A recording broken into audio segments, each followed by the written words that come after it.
everything for everyone, you keep passing without restriction, you keep getting degrees, move with them. Now this is very dangerous situation. This steep sharp decline in our education, in our school education, in the government schools, has created a very dangerous situation for our country. அதிகப்படியாக டிஎன்பிஎஸ்சியில் எந்த கேள்விகள் எதை சார்ந்து கேட்குறாங்களா, 6ஆம் வகுப்பு 12ஆம் வகுப்பு சார்ந்து நம்முடைய மாநில புத்தக அந்த சப்ஜெக்ட்லேருந்து தான் கேட்குறாங்க. எங்களது மட்டும் இல்லை, ஈவன் யூபிஎஸ்சிக்கு தயாராகிற பிள்ளைங்களே கேட்குறது பார்த்தீங்கன்னா மாநில புத்தகம் தான் கொஞ்சம் நல்லா இருக்குங்க சார். அது லக்ஷ்மிகாந்த் போன்ற புத்தகங்கள் தேவைப்படுகின்றது பொலிட்டிக்கல் சயின்ஸுக்கு. ஆனால் அதை சார்ந்து மாநிலம் சார்ந்திருக்கின்ற புத்தகங்கள் தான் இன்னும் உங்களுக்கு பேர் உதவியாக இருக்கின்றது என்று சொல்லும் பொழுது இங்கேயே நம்முடைய மாண்புமை பொருந்திய ஆளுநருடைய கருத்தை கான்ட்ராடிக்ட் ஆகுது. மாநில அரசாங்கத்துக்கு கொடுக்கக்கூடிய இந்த சிலபஸ் நாளைக்கு அவங்க ஏதாச்சும் ஒரு போட்டித் தேர்வுக்கு போகும்போது ஐயோ நான் மாநில அரசு தானே படித்தேன், எனக்கு இதில் எப்படி எனக்கு இது வாய்ப்பு கிடைக்கும் என்று நினைத்து விடக்கூடாது. அவனுக்கு அதுக்கு தகுந்தாப்புல இதை கொண்டு செல்ல வேண்டும் என்று மாண்பு தமிழ்நாட்டு முதலமைச்சருடைய அந்த எண்ணத்தை பூர்த்தி செய்கின்ற விதமாக தான் எங்களுடைய சப்ஜெக்ட் இருக்குது. நம்முடைய அரசனுடைய பாடத்திட்டத்தை பற்றி ஒருவர் குறை சொல்லியிருக்கிறார். உங்களுக்கு தெரியும், என்னை பொறுத்தவரை மாணவர்களை சுயமாக சிந்திக்கின்ற தூண்டுகின்ற கல்வி முறை தான் சிறந்த கல்வி முறை. அந்த வகையில் பார்த்தா இந்தியாவிலேயே தமிழ்நாட்டின் கல்வி முறை தான் மாணவர்களை சிந்திக்க வைக்கின்ற, எதையும் ஏன் எதற்கு எப்படி என்று பகுத்தறிவோடு கேள்வி கேட்கின்ற கல்வி முறையாக நம்முடைய தமிழ்நாட்டுடைய கல்வி முறை அமைஞ்சிருக்கு.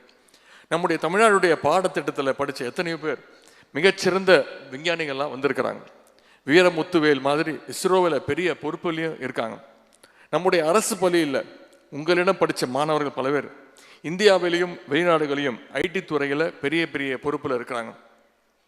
அப்படி இருக்கும்பொழுது தமிழ்நாட்டுடைய கல்வி முறையை குறை சொல்றதை எந்த நாளும் நாம் ஏற்க முடியாது. அப்படி யாராவது குறை சொன்னால் அது நம்முடைய பள்ளி மாணவர்களை, நம்முடைய ஆசிரியர்களை அவமதிக்கிறதுக்கு சமம். ஒரு மாணவன் வாழ்க்கையில் முன்னேறணும்னா என்னென்ன செய்யணும்னு ஆசிரியரிடத்தில் யோசித்து திட்டங்களை தந்து கொண்டிருப்பவர் தான் நம்முடைய முதலமைச்சர் அவர்கள்.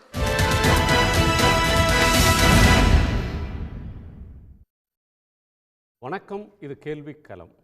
தமிழ்நாட்டினுடைய கல்வி முறை சார்ந்து ஆளுநர் திரு ஆர்.என். ரவி அவர்கள் சொல்லியிருக்கக்கூடிய கருத்துக்கு பல்வேறு கட்சிகளைச் சேர்ந்த தலைவர்கள், அமைச்சர்கள் கண்டனம் தெரிவித்திருக்கிறார்கள். தமிழ்நாட்டினுடைய கல்வி தரம் என்பது மிக மோசமான நிலையில் இருக்கிறது என்று திரு ஆர்.என். ரவி விமர்சித்திருந்தார். காமராஜர் முதலமைச்சராக இருந்த காலத்தில் மிகச்சிறந்த ஒரு அடித்தளம் போடப்பட்டது. தொலைதூரம் சென்று கல்வி கற்கக்கூடிய நிலை அதனால் மாறியது. இப்போது துரதிர்ஷ்டவசமாக அந்த அடித்தளம் பலவீனப்படுத்தப்பட்டிருக்கிறது. 60% மாணவர்கள் அரசு பள்ளிகளில் படிக்கிறார்கள். அரசு பள்ளிகளுடைய கல்வி தரம் என்பது மிகவும் கீழே சென்றுள்ளது, தேசிய சராசரியை விட கீழே இருக்கிறது என்று ஆளுநர் ஆதங்கப்பட்டிருக்கிறார். அது ஆதங்கமா, குறைபாடா, விமர்சனமா என்கிற கேள்விகள் ஒரு பக்கம் இருந்தாலும் அதற்கு பலதரப்பட்டவர்கள் எதிர்வினையாற்றியிருக்கிறார்கள். அண்ணா பல்கலைக்கழகத்தினுடைய முன்னாள் துணைவேந்தர் பாலகுருசாமி தொடங்கி பொது பள்ளிக்கான மேடை திரு பிரின்ஸ் கஜேந்திரபாபு வரை பலரும் கல்வி சார்ந்து அவருடைய கருத்து தவறானது என்று விமர்சித்திருக்கிறார்கள். அரசியல் ரீதியாக அமைச்சர்கள் திரு உதயநிதி, திரு பொன்முடி, திரு அன்பில் மகேஷ் என்று அமைச்சர்களும் அதற்கு பதிலடி தந்திருக்கிறார்கள். அரசியல் தலைவர்களும் சொல்கிறார்கள். கல்வி தரம் மோசமாக உள்ளதா? ஆளுநருடைய விமர்சனம் எதன் அடிப்படையில் எழுகிறது? ஆளுநருக்கு பதில் சொல்லக்கூடிய இடத்திற்கு அரசு தள்ளப்படுகிறதா? இந்த சர்ச்சை மீண்டும் மீண்டும் வளர்க்கப்படுவது ஏன் என்கிற அம்சங்களை விவாதிக்கப் போகிறோம். நம்மோடு திமுகவினுடைய செய்தி தொடர்பாளர் கவிஞர் மனுஷபுத்திரன் அவர்கள், மே 17 இயக்கத்தின் தலைமை ஒருங்கிணைப்பாளர் திரு திருமுருகன் காந்தி அவர்கள், பத்திரிகையாளர் திரு ஜென்ராம் அவர்கள், பாஜகவினுடைய செய்தி தொடர்பாளர் திரு புரட்சி கவிதாசன் அவர்கள், கல்வியாளர் திரு சங்கர நாராயணன் அவர்கள். அனைவருக்கும் வணக்கம். நான் மனுஷபுத்திரனுடைய முதற் பார்வையிலிருந்து தொடங்கணும். ஆளுநருடைய பேச்சை நீங்கள் எப்படி புரிஞ்சுக்கிறீங்க? நான் ஆளுநருடைய பேச்சை வரவேற்கிறேன். ஏன் வரவேற்கிறேன்னா, இந்த மாதிரி தமிழ்நாட்டிற்கு எதிர்மறையாக ஒரு ஏதாவது ஒரு கருத்தை சொல்கிற போது தமிழ்நாடு எத்தகைய சாதனைகளை செய்திருக்கிறது என்பதை மக்களுக்கு நினைவூட்டுவதற்கு எங்களுக்கு ஒரு சந்தர்ப்பம் கிடைக்கிறது. அவர் எப்படியெல்லாம் பொய் சொல்கிறாரோ அப்பொழுது தமிழ்நாட்டை பற்றிய உண்மைகள் என்ன என்பதை சொல்வதற்கு எங்களுக்கு ஒரு வாய்ப்பு கிடைக்கிறது.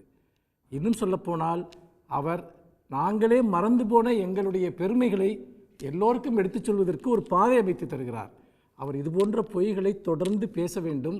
அதை நாங்கள் வரவேற்கிறோம். ஒவ்வொரு தினமும் அந்த பொய்களை அம்பலப்படுத்துவதன் மூலமாக கல்வி சிறந்த தமிழ்நாடு என்று பாரதி சொன்னதனுடைய இலக்கணமாக இந்தியாவிலேயே தமிழ்நாடு எப்படி திகழ்ந்து கொண்டிருக்கிறது என்பதை உறுதிபட கூற முடியும். ஆளுநர் ஒவ்வொரு விஷயத்திலையும் கருத்து சொல்கிறார். அவர் கருத்து சொல்கிறதுங்கிறது ஒரு காமன் மேனோட குறைந்தபட்ச அறிவு கூட இல்லாமல் சொல்லப்படுகிறதுன்னு தான் நான் பார்க்குறேன். ஏன்னா ஒரு ஆளுநர் ஒரு விஷயத்தை சொல்லுகிற போது எந்த விஷயத்திலாவது புள்ளி விவரங்களுடனோ ஆதாரத்துடனோ ஆத்தென்டிக்காகவோ அவர் எதையாவது சொல்லியிருக்கிறாரா? அல்லது நாங்கள் அதை மறுக்கிற போது இல்லை இல்லை இவர்கள் தமிழ்நாடு அரசு சார்பாக இதை மறுப்பதோ தமிழ்நாட்டைச் சேர்ந்த இயக்கங்கள் இதை மறுப்பதோ தவறு, நான் சொன்னதுதான் உண்மை என்று இரண்டாவது முறையாக எங்காவது வாதாடி நீங்கள் பார்த்திருக்கிறீர்களா? எந்த பிரச்சனையிலுமே அவருக்கு ஒரு எதிர்கருத்து வந்தால் அந்த கருத்தை மறுத்து தான் சொன்னதுதான் சரி என்று அவர் எந்த பிரச்சனையிலும் பேசியது கிடையாது.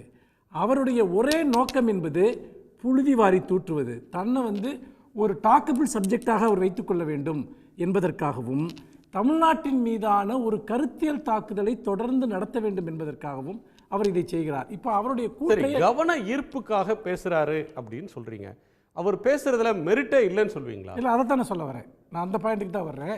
இப்போ உதாரணமாக அவர் இந்த ஆர்குமெண்ட் அவர் என்ன சொல்கிறாருன்னா, ஏஐ போன்ற தொழில்நுட்பங்களை கற்றுக் கொடுக்கறதுக்கு தமிழ்நாடு அரசு தமிழ்நாட்டு பாடத்திட்டத்தில் பெருசாக எதுவுமே இல்லை அப்படின்னு ஒரு கருத்து சொல்கிறார். அதை நம்ம எடுத்துக்குவோம். இப்போது பொதுவாக தொழிற்கல்வி அல்லது கணினி சார்ந்த கல்வியில் இந்தியாவிலேயே முதலாக இதை அதற்கென ஒரு கொள்கையை உருவாக்கிய மாநிலம் எது, கொள்கையை உருவாக்கிய ஒரு அரசு எது? கலைஞருடைய அரசு தான் 1996 முதல் கணினி கொள்கையை இந்தியாவிலேயே உருவாக்குகிறது.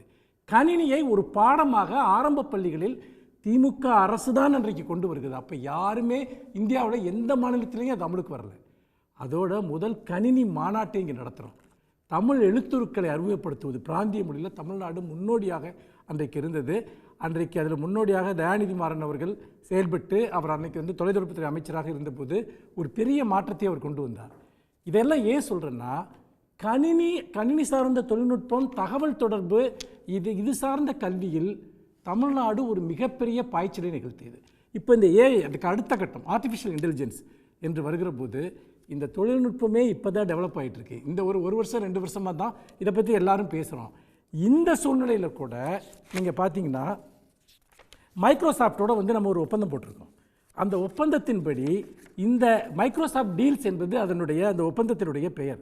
அதில் முதலாக இந்த ஏஐ தொழில்நுட்பத்தை எல்லா மட்டத்திலும் பயிற்றுவிப்பதற்கான, அது சார்ந்த தொழில்நுட்பத்தை பரவலாக்குவதற்கான ஒரு ஒப்பந்தம் இங்கே போடப்பட்டிருக்கு.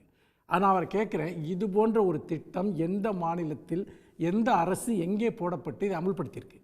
அதோடு அந்த நிதிநிலை அறிக்கையிலேயே அமைச்சர் தங்கம் தென்னரசு அவர்கள் குறிப்பிட்டார், ஏஐ தொழில்நுட்பத்தை பள்ளி கல்லூரிகளில் பரவலாக்குவதற்காக வலிந்து விமர்சனம் பண்றாரு அப்படின்னு நீங்க சொல்றீங்கன்னு நான் புரிஞ்சுக்கிறேன். அவருக்கு தகவலே இல்லாமல் பேசுறாரு. அதாவது வலிந்துன்னு கூட இல்லை. ரெண்டாவது, அவர் மாநில இந்த சமச்சீர் கல்வியின் மீது அவர் ஒரு அட்டாக் பண்ணுறாரு. நீங்கள் ஒரு அடிப்படையாக ஒரு விஷயத்தை பார்த்தீங்கன்னா, எந்த கல்வி திட்டமுமே என்சிஆர்டியினுடைய அந்த அனுமதி இல்லாமல் அவங்க அதை சிறந்த கல்வி திட்டம்னு ஒப்புதல் படுக்காமல், ஏன்னா ஒத்திசைவு பட்டியலில் கல்வி இருக்குது. அப்போது என்சிஆர்டியிலிருந்து நம்ம கொடுத்து அப்ரூவல் வாங்கி தான் எல்லா மாநிலமுமே அவங்க மாநில கல்வி திட்டத்தை அமல்படுத்துகிறாங்க. இதுதான் நடைமுறை. என்சிஆர்டிங்கிறது ஒன்றிய அரசினுடைய ஒரு அமைப்பு. அப்போது அதன்படி இன்னும் சொல்லப்போனால் நீங்கள் நேஷ்னல் கரிக்குலம் ஃப்ரேம் ஒர்க் ஒன்று வச்சுக்கிட்டு தான் அந்த ஃப்ரேம் ஒர்க்குக்குள்ளே அந்த கல்வி இருக்கா இல்லையான்னு பார்க்குறாங்க. அப்படி பார்க்குறப்போ இவர்களால் இந்த ஒன்றிய அரசினுடைய இந்த குழுவினால் அங்கீகரிக்கப்பட்ட ஒரு பாடத்திட்டத்தை தான் இங்கே தமிழ்நாட்டில் நம்ம பின்பற்றுறோம். எல்லா ஸ்டேட்டும் அப்படி தான் பின்பற்றுறாங்க. தமிழ்நாடு ஏதோ தன்னிச்சையாக ஒரு கல்வி திட்டத்தை கொண்டு வந்த மாதிரியும், அது இவங்களுடைய பாடத்திட்டத்திற்கு வெளியே ரொம்ப மாறாக இருக்க மாதிரியும் ஒரு பொய்யை அவர் சொல்கிறார். அடிப்படை தகவல்கள் கூட அவர்கிட்ட இல்லைங்கிறதுக்கு இதை சொல்கிறேன். என்னென்னு சார், நீங்கள் அடிப்படையில் இன்றைக்கி தமிழ்நாட்டில் அந்த ஒரு 14 வயசுலேருந்து 18 வயசுக்கு உட்பட்டவங்களில் 97% பேர் இன்றைக்கி கல்வி அறிவு பெற்றிருக்காங்க. அவங்க ஸ்கூலிங் பண்ணப்பட்டிருக்காங்க. இல்லை சார், எண்ணிக்கை இருக்குது, தரம் அப்படின்ற ஒரு விஷயத்தை தான் அவர் பேசுறாரு. என்ரோல்மென்ட் அவர் क्वेश्चन பண்ணாரு. நான் அத தான் கேக்குறேன். தரமான கல்வியை தரமாங்கிறத, அதாவது தமிழ்நாடு தொழில்நுட்பத் துறையில் பின்தங்கி இருக்கு அப்படிங்கிறதுக்கு ஒரு எவிடன்ஸ் கொடுக்க சொல்லுங்க. மருத்துவத்தில் பின்தங்கி இருக்குங்கிறதுக்கு ஒரு எவிடன்ஸ் கொடுக்க சொல்லுங்க. இப்போ இன்னைக்கு பாருங்க, இப்போ நான் முதல்வன் திட்டத்தையே எடுத்துங்க. படித்து விட்டு வரக்கூடியவங்க அடுத்த கட்டத்தில் ஒரு சிறப்பு தேர்ச்சி பெறணுங்கிறதுக்காக லட்சக்கணக்கான இளைஞர்களை நவீன தொழில்நுட்ப துறைகள் சார்ந்து இந்த அரசு பயிற்றுவிச்சுட்டு இருக்கு. நான் முதல்வன் திட்டம் மாதிரி ஒரு திட்டம் இந்தியாவில் எங்கேயாவது இருக்கான்னு சொல்லுங்கள். ரெண்டாவது, நீங்கள் கம்பேர் பண்ணி சொல்லட்டும். அதாவது என்சிஆர்டி பாடத்திட்டத்தில் இதெல்லாம் சிறப்பான அம்சம் இருக்குது, இதையெல்லாம் சமச்சீர் கல்வி வந்து பார்த்திங்கன்னா மிஸ் பண்ணுதுன்னு அவர் சொல்ல வர்றது ஒன்றே ஒன்று தான் சார். வந்துட்டு தேசிய கல்விக் கொள்கையை ஏற்றுக்கங்க அப்படிங்கிறது தான் அவர் சொல்ல வர்றது. வெளிப்படை சொல்ல வர்றது இல்லை, சொல்றாரு. அவர் சொல்ல வரல. அப்போ ஏற்றுக்கணும்னா உங்கள் இது சரியில்லைங்கிறாரு. நாங்கள் கேட்குறது ஒன்றே ஒன்று தான், சரியா உங்கள் இது எப்படி சரியாக இருக்குன்னு சொல்லுங்கள், எங்களோட எப்படி பெட்டராக இருக்குன்னு சொல்லுங்கள். இன்றைக்கி அரசு பள்ளி மாணவர்கள் இன்றைக்கி 97% தேர்ச்சி வரைக்கும் வந்திருக்காங்கன்னு சொன்னால், எல்லோரும் உயர்கல்விக்கு போகக்கூடிய வாய்ப்பை திறந்து விட்டுருக்கோன்னா அதற்கு மிக முக்கியமான காரணம் தமிழ்நாடு பின்பற்றக்கூடிய கல்விக் கொள்கை தான். ஆனால் இவங்க புதிய கல்விக் கொள்கைகள் என்ன பண்ணுறாங்க, குலக்கல்வி திட்டத்தை கொண்டு வர்றதுக்காக, ஸ்கூல் ட்ராப் அவுட்ஸை அதிகரித்து தொழிற்கல்விங்கிற பேரில் ஒன்றை கொண்டு வர்றதுக்காக இவங்க ஒரு கொள்கையை கொண்டு வர்றாங்க. அது தமிழ்நாட்டினுடைய கல்வி சார்ந்த சமூக நீதி கொள்கைக்கு எதிரானது. இன்னொன்று சார், நான் ரொம்ப வெளிப்படையாக நான் சொல்கிறேன், வந்துட்டு கல்வியை வந்து காமராஜோட நிறுத்தி யாராவது புரிஞ்சுக்க விரும்புனாங்கன்னா அவங்களுக்கு கல்வியை பற்றி எதுவுமே தெரியலன்னு அர்த்தம், கல்வி வரலாற்றை பற்றி எதுவுமே தெரியலன்னு அர்த்தம். காமராஜர் அவர்கள், நான் சொல்கிறேன், நீதி கட்சி காலத்திலிருந்து தமிழ்நாட்டினுடைய கல்வித்தளம் உருவாக்கப்பட்டிருக்கிறது. அன்றைக்கு வந்து பார்த்திங்கன்னா அனைவருக்குமான கல்விங்கிறத முதல்ல தமிழ்நாட்டில் கொண்டு வந்ததே நீதி கட்சி தான். அவங்க தான் எல்லாருக்குமான பள்ளிகளை வந்து ஆரம்பிக்கிறாங்க, ஆதி திராவிடர்களுக்கான விடுதிகளை திறக்கிறாங்க, ஆதி திராவிடர் மாணவர்களுக்கான விடுதிகளை, ஒரு இன்க்ளூசிவ் எஜுகேஷனுங்கிறத தமிழ்நாட்டில் திராவிட இயக்கத்தின் முன்னோடி இயக்கமான நீதி கட்சியை கொண்டு வந்துருச்சு. காமராஜர் அதை வளர்த்தெடுக்கிறார். அதற்கப்புறம் உயர்கல்வியில் மிகப்பெரிய புரட்சி அனைத்தையும் செய்தது கலைஞர் தான். அது தொழில்நுட்ப கல்வியாக இருக்கலாம், கலைக்கல்லூரிகளாக இருக்கலாம். இத்தனை ஆயிரம் கல்வி நிலையங்களை திறந்து உலகம் முழுக்க தொழில்நுட்ப வல்லுநர்களையும் மருத்துவர்களையும் இன்னும் பல்துறை சார்ந்தவர்களையும் இந்தியா முழுக்க மட்டுமல்ல உலகம் முழுக்க அனுப்பி கொண்டிருக்கக்கூடிய நாடு தமிழ்நாடு. நான் ஒன்றே ஒன்று மட்டும் சொல்லி நிறைவு பண்ணுறேன். 1996 இங்கே வந்து ஐடி பூம் வந்துச்சு, அந்த 2000 துவக்கத்தில். அப்போது எல்லாரும் அப்படிய பார்வையும் உலக நாடுகளுடைய பார்வையும் இருந்த ஒரு மாநிலம் தமிழ்நாடு. ஏன்னு கேட்டிங்கன்னா இங்கே தான் அதற்கான மனித வளம் அது வந்து உருவாக்கப்பட்டிருந்தது. ஒன்று ஆங்கில கல்வி, இன்னொரு புறம் வந்து பார்த்திங்கன்னா தொழில்நுட்பம் சார்ந்த கல்வி. இது இரண்டும் சார்ந்து உலகத்திற்கான ஒரு மிகப்பெரிய கேட்டை வந்து தமிழ்நாடு திறந்து விட்டுச்சு. அப்போது பல்லாயிரக்கணக்கான இளைஞர்கள் வெளிநாடுகளுக்கு வேலைக்கு போனாங்க. பல்லாயிரக்கணக்கானவர்கள் இண்டஸ்ட்ரீஸ், அந்த ஐடி தொழில்நுட்பம் சார்ந்த நிறுவனங்கள் தமிழ்நாட்டுக்கு வர்றாங்க. அதற்கு காரணம் ஆங்கில கல்வி, தொழில்நுட்பம் சார்ந்த கல்வி. இது ரெண்டையும் நம்ம சாத்தியப்படுத்தினதுனால இங்கே ஒரு ஐடி பூம் வந்து இங்கே தமிழ்நாட்டில் வந்தது. இன்றைக்கி அதனுடைய உச்சக்கட்ட வளர்ச்சியை நோக்கி நம்ம போயிட்டுருக்கோம். அப்படி பார்க்க ரோபோட்டிக்ஸாக இருக்கலாம், இல்லை வந்து பார்த்திங்கன்னா ஏஐயாக இருக்கலாம், எதை வேணால் நீங்கள் எடுத்துங்க. தமிழ்நாட்டில் அதற்கான இளைஞர்கள் லட்சக்கணக்கில் இன்றைக்கி உருவாக்கப்பட்டிருக்காங்க. எந்த ஒரு உலக நாடும் தமிழ்நாட்டில் வந்து இந்த நவீன தொழில்நுட்பம் சார்ந்த தொழில் தொடங்க முடியும். தமிழ்நாட்டில் படித்த இளைஞர்கள் உலகத்தின் எந்த மூலைக்கு வேண்டாலும் செல்லலாம். இது எல்லாமே சும்மா நடந்துருச்சா? இந்த கல்விக் கொள்கையின் மூலமாக நாம் தொடர்ச்சியாக வளர்த்தெடுத்த இந்த கொள்கையின் மூலமாக நடந்துச்சு. ஆளுநர் ரவிக்கு கல்வி வரலாறும் தெரியவில்லை, தமிழ்நாட்டின் வரலாறும் தெரியவில்லை. அவர் வழக்கம் போல யாரோ எழுதி கொடுத்ததை இங்கே ஒப்பித்துக் கொண்டிருக்கிறார். அது பாஜகவினுடைய ஆர்எஸ்எஸ்னுடைய யாரோ எழுதி கொடுத்ததுன்னு இல்லை, அவருக்கு அந்த பேச்சில் கன்விக்ஷன் இருக்கு, அவர் அந்த கருத்தில் அவருக்கு 100% உடன்பாடு இருக்கு. அவர் அதை வந்து பார்த்தீங்கன்னா அப்போ என்னன்னா, இப்போ இந்த நான் சொல்லக்கூடிய இந்த விஷயங்களை எதையாவது அவர் மறுக்கட்டும். சரி, அவர் எதையாவது மறுக்கட்டும், அவர் எதையுமே மறுத்தது கிடையாது. சரிங்க சார். திரு புரட்சி கவிதாசன், அது தமிழ்நாட்டோட கல்வி தரம் மேம்படணும் அப்படின்னு சொல்றதுல தப்பு இல்லை. நல்லா இன்னமும் உலக தரத்தை அடையணும், இன்னமும் நம்மளுடைய தரத்தை மேம்படுத்தணும்னு சொல்றது தப்பு இல்லை. ஆனால் கவர்னர் வந்து தேசிய சராசரியை விட கம்மியாக இருக்கு அப்படின்னு சொல்றாரு. அதற்கு பேசிக்காக எந்த ப்ரூஃபும் இல்லை. நீங்கள் ஆசர் ஸ்டடி வேறு எந்த இது எடுத்தீங்கனாலும் வட மாநிலங்கள் மற்ற மாநிலங்களை ஒப்பிட்டீங்கன்னா தமிழ்நாடு மேம்பட்டுருக்கு. ஆனால் ஆளுநர் வந்து கல்வி தரம் சரியில்லைன்னு சொல்கிறது எந்த அடிப்படையில் சரியான ஒன்று? இன்னொன்று, புதிய கல்விக் கொள்கையை ஏற்றுக்கொள்வதற்காக உங்கள் கல்விக் கொள்கை மோசம் அப்படின்னு சொல்கிறாருன்ற ஒரு குற்றச்சாட்டை திரு மனுஷபுத்திரன் முன்வைக்கிறார். உங்கள் பதில்? நான் வந்து ஆளுநர் மாளிகையுடைய செய்தி தொடர்பாளர் கிடையாது. அதனால் ஆளுநர் தரப்பில் இருக்கக்கூடிய நியாயத்தை அல்லது அவர் தரப்பில் இருக்கக்கூடிய கருத்தை நான் எடுத்து வைப்பதன் மூலம் ஆளுநர் மாளிகையுடைய ஊதுகுழல் அப்படின்னு நீங்கள் பார்க்கக்கூடாது.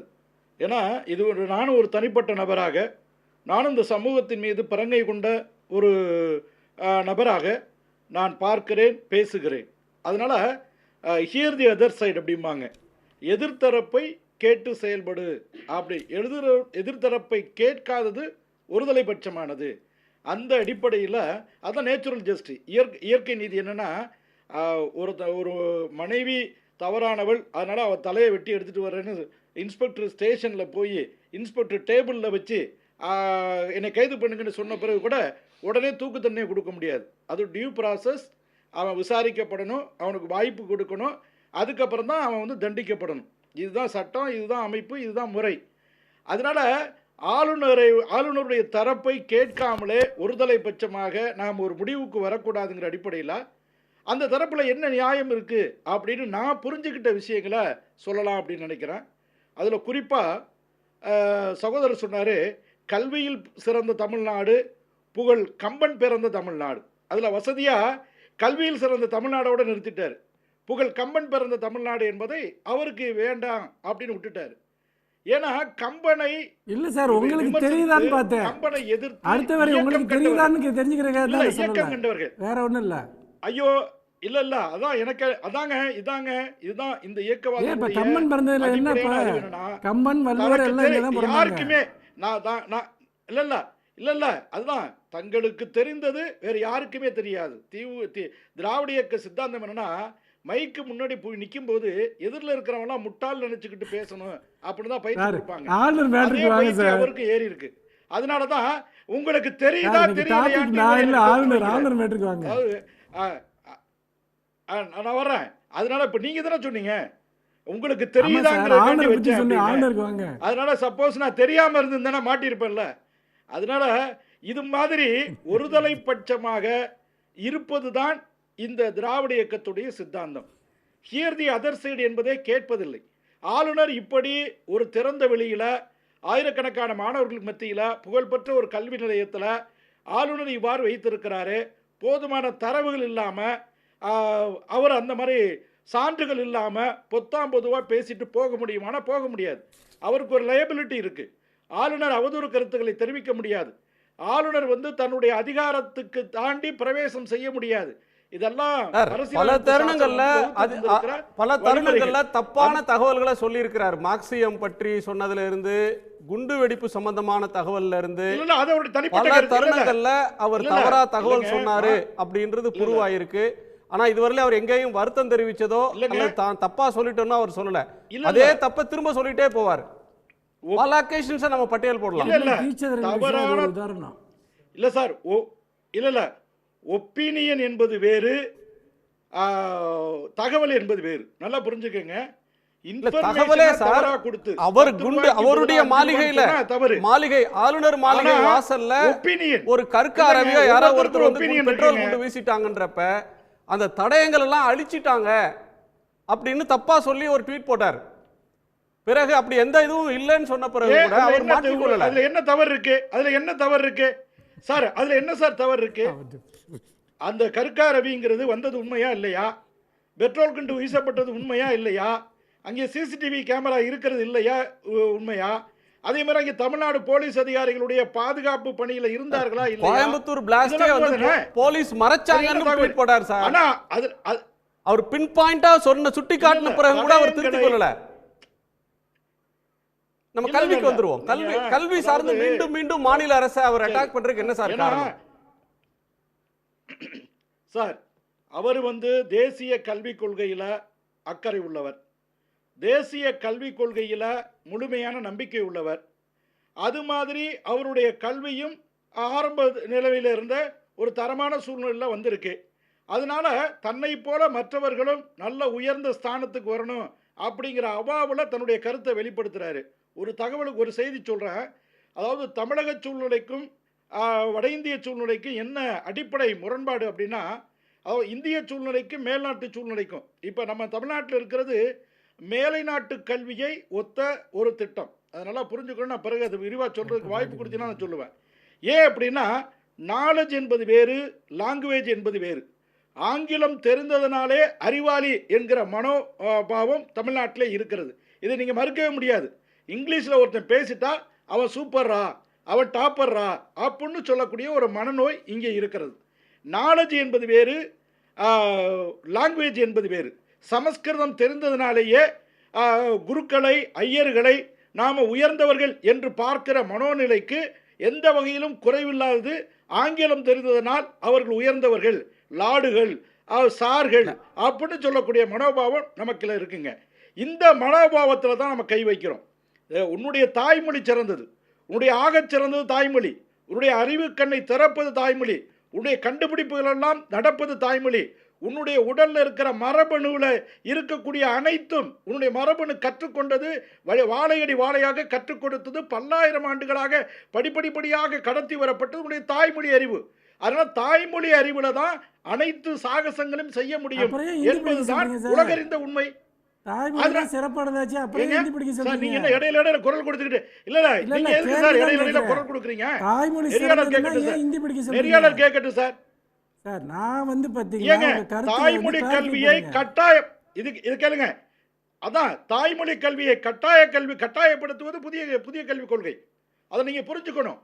அந்த மூன்றாவது தாய்மொழி கல்வி கட்டாயம் 8 வயது வரைக்கும் 8ஆம் வகுப்பு வரைக்கும் தாய்மொழி கல்வி கட்டாயம் என்பது புதிய கல்விக் கொள்கை. ஆங்கிலம் என்பது எல்லாரும் கற்றுக்கிட்டு இருக்கோம். அம்மா என்பதை விட மம்மி என்பதில் தான் தாய் மகிழ்ச்சி அடைகிறாள் அப்படிங்கிற அளவுக்கு இங்கே நம்ம தமிழை வளர்த்து வச்சிருக்கிறோம். அப்பா என்பதை விட டாடி என்பதிலே தான் அகமகிழ்கிறான் என்று சொல்லுகிற அளவுக்கு நாம் இங்கே தமிழை வளர்த்து வைத்திருக்கிறோம்.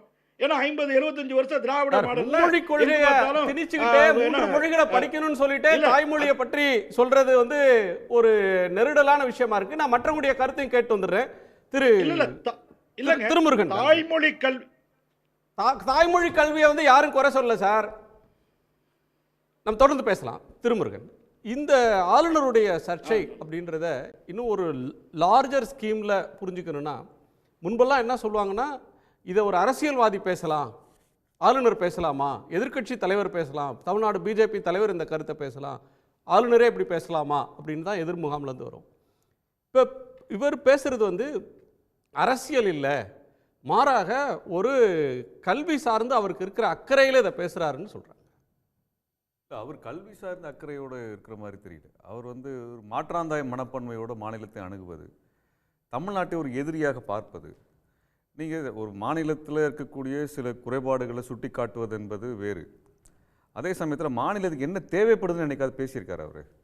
மாநிலத்தின் பிரதிநிதியாக இருந்து என்னைக்காவது அவர் பேசியிருக்காரா? அவர் வந்து மாநிலத்தை குறை சொல்வது, மாநிலத்துக்கு இத்தனை ஆண்டு காலம், நீங்கள் கல்விக் கொள்கையை குறை சொல்கிறீங்கன்னா எத்தனை ஆண்டு கால கல்வியை நீங்கள் வந்து குறை சொல்கிறீங்க, இத்தனை ஆண்டு கால வளர்ச்சி நிராகரிக்கிறீங்க, இங்கே இருக்கிறவர்களோட ஜனநாயக உரிமையை மறுக்கிறீங்க, மக்கள் தேர்ந்தெடுக்கப்பட்ட ஒரு ஆட்சியை வந்து நீங்கள் கொச்சைப்படுத்தி பேசுகிறீங்க. தமிழ்நாட்டின் என்ன தேவை இருக்குதுன்னு என்னைக்காவது மத்திய அரசு நோக்கி அவர் என்னைக்காவது பேசியிருக்காரா? அவர் யாருக்கு ஆளுநராக இருக்கிறார்? தமிழ்நாட்டுக்கு ஆளுநர் அப்படின்னா தமிழ்நாட்டினுடைய தேவை என்ன என்று இதுவரைக்கும் ஆளுநர் எங்கேயுமே பேசினதில்லை. எந்த அரங்களையுமே அவர் வந்து முன் வச்சது தமிழ்நாட்டுக்கு இது தேவைப்படுகிறது. தமிழ்நாட்டில் வெள்ளத்தினால் நாம் பாதிக்கப்பட்ட பொழுதும் வறட்சியால் பாதிக்கப்பட்ட போது இப்படி இவ்வளவு சிக்கலை தமிழ்நாடு எதிர்கொண்டு இருக்கிறது, ஆகவே ஒன்றிய அரசு இவ்வளோ நிதி தரணும்னு அவர் என்றைக்கும் பேசினதில்லை. அப்போ அவர் மாநிலத்தின் பிரதிநிதியாக என்றைக்குமே அவர் பேசியதில்லை. மாநிலத்தின் சிக்கல் குறித்து வெளிப்படுத்தினது இல்லை. மாநிலத்தில் எதெல்லாம் போதாமையாக இருக்கிறது என்பதை சொன்னதில்லை. அவர் வந்து மாநிலத்தை இழிவுபடுத்த வேண்டும், தமிழ்நாட்டை இழிவுபடுத்த வேண்டும் என்ற நோக்கத்தின் அடிப்படையிலே தான் ஒவ்வொரு முறையாக பேசி. இன்றைக்கி வந்து அவர் கல்வியை பற்றி பேசினதில் எவ்வளோ உண்மை இல்லைங்கிற ரொம்ப எளிமையாக நம்ம சொல்லிட்டு போயிட முடியும்.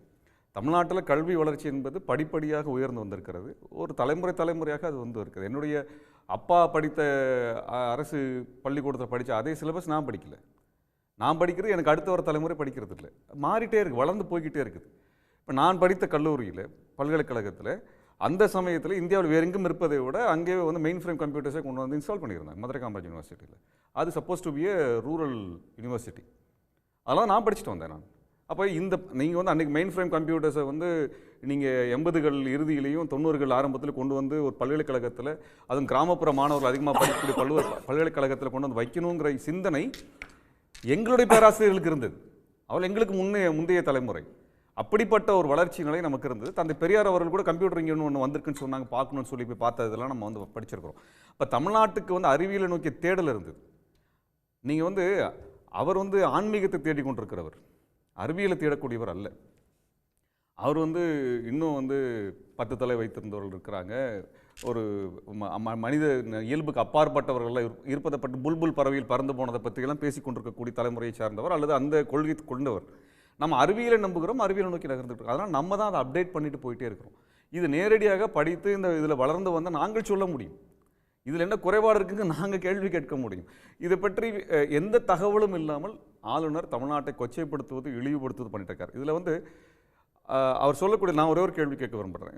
இந்தியாவுடைய மொத்த எஜுகேஷன் பட்ஜெட்டில் கல்வி துறைக்கு ஒதுக்கப்பட்ட நிதியில் கிட்டத்தட்ட 9%, 10,000 கோடி ரூபாய்க்கு அதிகமான பணத்தை ஐஐடிக்கு ஒதுக்கியிருக்காங்க. இந்த ஐஐடியிலிருந்து இந்தியாவுக்கு கிடைத்த விஷயங்கள் என்ன?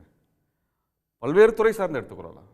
பல்வேறு துறை சார்ந்து ஐஐடியால் நீங்கள் உருவாக்கின ஐஐடி வந்து ஒன்றிய அரசினுடைய நேரடியாக நிர்வாகத்தின் கீழ், ஒன்றிய அரசினுடைய கல்வித்துறையின் கீழ் வரக்கூடிய இயங்குகின்ற ஒன்று. அதில் தான் நீங்கள் கிட்டத்தட்ட 9%, 10% வரைக்கும், கிட்டத்தட்ட 10,000 கோடிக்கு அதிகமாக நிதி கொடுக்கக்கூடிய ஐஐடியினோட அவுட்புட் என்ன இருக்குது?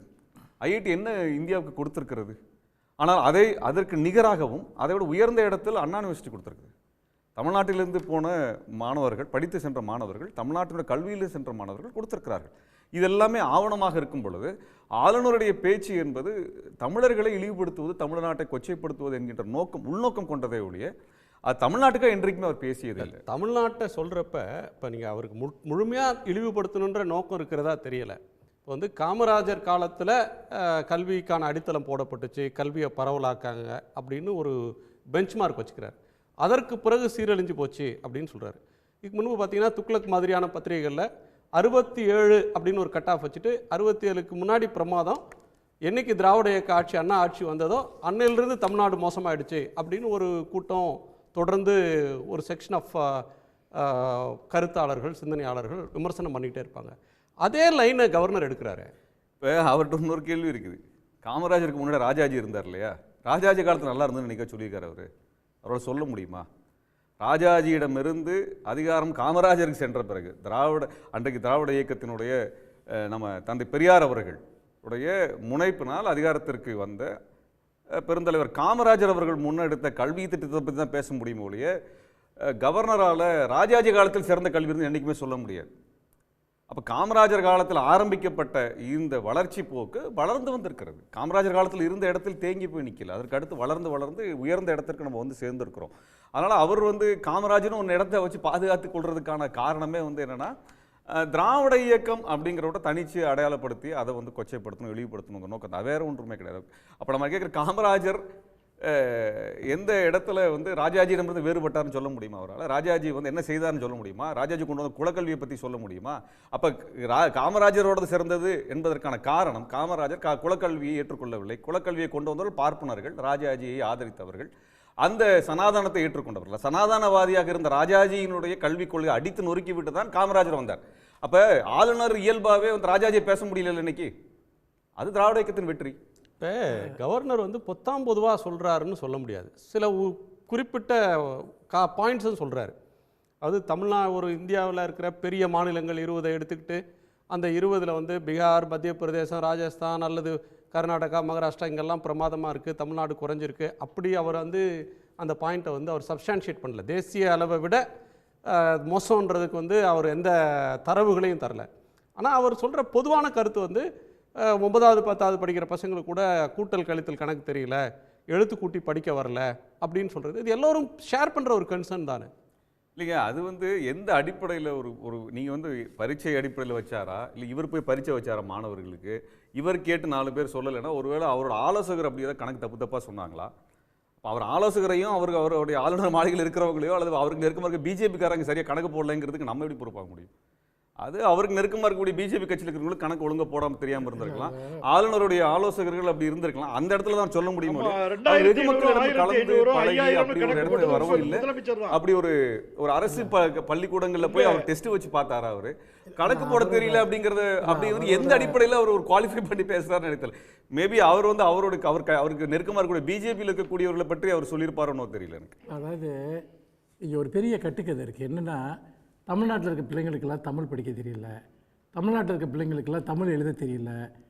நான் உண்மையாக சொல்கிறேன், தமிழ்நாடு முழுக்க நான் கடந்த 2 வருஷத்தில் 5 லட்சம் மாணவர்களை சந்திச்சிருக்கேன். மேடைகளில் அற்புதமாக தமிழில் பேசுகிறாங்க, கட்டுரைகள் வந்து பார்த்திங்கன்னா அற்புதமாக எழுதுகிறாங்க. இன்னும் சொல்லப்போனால் 8ஆம் கிளாஸ் 9ஆம் கிளாஸ் படிக்கிற அரசு பள்ளி மாணவர்கள் புத்தகங்கள் வெளியிடுறாங்க. ஊருக்கு அந்த புத்தகங்களை நானே வெளியிட்டிருக்கேன். இந்த பிள்ளைங்கள்லாம் எங்கேருந்து வர்றாங்க? கற்றல் திறனில் பல நிலைகள் இருக்கவங்க எல்லா ஸ்டேட்லேயும் உண்டு, எல்லா காலத்துலேயும் உண்டு. ஆனால் அதற்கு கூட தனிப்பட்ட சில காரணங்களும் இருக்கும், பொது காரணங்களும் இருக்குது. இவங்க என்ன பண்ணுறாங்க அப்படின்னா, ஒரு மித்து. ரெண்டாவது, இது தமிழ்நாட்டில் இருக்க பிள்ளைங்களுக்கு தமிழ் தெரியலன்னா தமிழ்நாடு முழுக்க பிள்ளைங்க என்ன லாங்குவேஜ் பேசுகிறாங்க? இவங்க வந்து சென்னையை தாண்டி எங்கேயாவது போய் பார்த்துருக்காங்களா? பிள்ளைங்கள பேசியிருக்காங்களா? இன்னும் சொல்லப்போனால் இன்றைக்கி யூடியூப்ன்ற காணொலியிலே அற்புதமாக தமிழ் பேசுகிற பிள்ளைங்களுடைய காணொலிகள் வருது. சார் ஒன்றே ஒன்று சொல்லிடுறேன் சார். அதாவது கடந்த காலம் பொற்காலம்னு சொல்கிறது இருக்குல்ல, டியூர் ரெஸ்பெக்ட் காமராஜ் அவர்களோட சொல்கிறேன். அவர் ஆக்சிடென்டலி காங்கிரஸில் இருந்தார். அவர் உண்மையிலேயே தமிழ்நாட்டினுடைய திராவிட மரபு சார்ந்த திராவிட சிந்தனை பள்ளி சார்ந்த ஒருத்தர். அவர் வந்து ஆக்சிடென்டலாக வந்து காங்கிரஸில் இருந்தார் தான் நாங்கள் புரிஞ்சுக்கிறோம். அதனால தான் பெரியார் அந்தளவுக்கு முழுமூச்சாக வந்து காமராஜர் ஆதரித்தார். காமராஜர் பள்ளிக்கூடங்களை திறந்தார். எந்த பள்ளிக்கூடத்தை திறந்தார்? ராஜாஜி 3 பள்ளிக்கூடங்கள் எல்லாத்தையும் திறந்தார் இருந்துட்டு. அதுக்கப்புறம் நீங்கள் நம்பர் வைஸ் நீங்கள் எடுத்துக்கோங்க, எவ்வளோ குக்கிராமங்களில் கலைஞர் வந்து பார்த்திங்கன்னா ஆரம்ப பள்ளிகளை திறந்தார். அப்புறம் வந்து மதிய உணவு திட்டத்தின் மூலமாக எவ்வளோ குழந்தைங்க வந்துட்டு கோடிக்கணக்கில் உள்ளே கொண்டு வரப்பட்டாங்க. எல்லாத்தையும் விட கல்லூரிகளுடைய எண்ணிக்கை காமராஜர் காலத்தில் இருந்ததை விட எத்தனை மடங்கு அதிகமான நம்பரில் உயர்கல்விக்கான கல்வி நிலையங்களை திறந்தோம். ஆனால் புரட்சி கவிதாசன் இல்லை, ஒன்றே ஒன்று மட்டும் சொல்லிடுறேன். நீங்கள் எடுத்துக்கங்க, காமராஜர் காலத்தில் இருந்த பாடத்திட்டத்தை எடுங்க, கல்வி திட்டத்தை எடுங்க, இன்றைக்கி இருக்க கல்வி திட்டத்தை எடுங்க, எது பெஸ்ட்டுங்கிறத நம்ம ஆர்கியூ பண்ணுவோம். பொதுவாக இந்த மித்த பரப்புறதன் வழியாக இங்கே எதையுமே சாதிக்க போகிறதில்ல. கடந்த காலம் தான். புரட்சி கவிதாசன் குறுக்கிட்டீங்க. இல்லை, அதாவது சகோதரர் சொல்லும்போது தமிழ்நாட்டில் எல்லாரும் தமிழ் தான் பேசுகிறாங்க அப்படின்னு சொல்கிறாரு. அது வந்து பேச்சு மொழி என்பது வேறு, எழுத்து மொழி என்பது வேறு. கடிதங்கள்லாம் இப்போ யாரும் எழுதுறதில்ல. கடிதங்கள் எழுதுனா அவங்களுடைய எழுத்து அறிவு என்னன்னு தெரிஞ்சு போயிடும். இல்லை, சார், அதுதான் நீங்கள் தயவு செய்து மனசாட்சியோடு நீங்கள் பேசணும். இல்லம் தோறும் நீங்கள் படிக்கக்கூடிய மாணவர்களை நீங்கள் ஒரு பயிற்சிக்கு அல்லது ஒரு சோதனைக்கு உண்மையிலேயே இந்த தமிழ் கூறும் நூலகத்தின் மீது உங்களுக்கு அக்கறை இருக்கிறது என்று பேசுற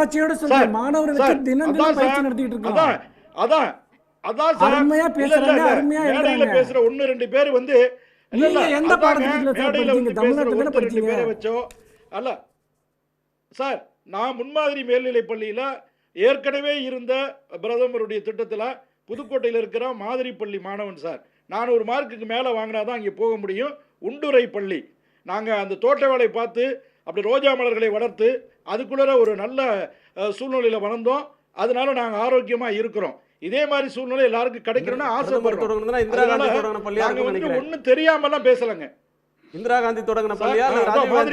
ஏற்கனவே தமிழ்நாட்டில் 6 இல்ல, இந்திரா காந்தி ஹிந்தில பாஸ் பண்ண எத்தனை பேர் சார்? அதனால முன்மாதிரி மேல்நிலை சொல்லுங்க. குஜராத்ல பாஸ் பண்ண எத்தனை பேர்?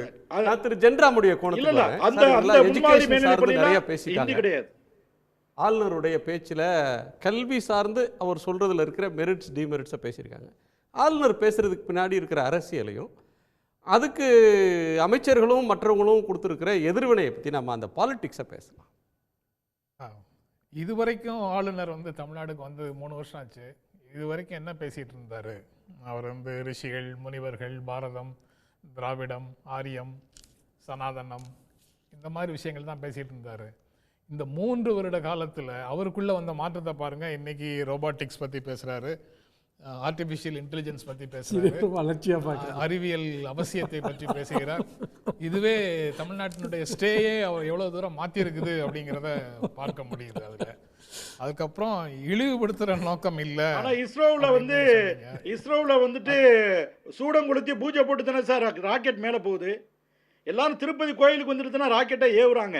நீங்க சொல்ற திருப்பதிக்கு போறனாலும் சூடம் கொளுத்தினாலும் ராக்கெட் போகுது சார். நாசால என்ன சார் கூட சூடம் கொளுத்திட்டே ஏத்துறாங்க? அது அவங்கள கேளுங்க.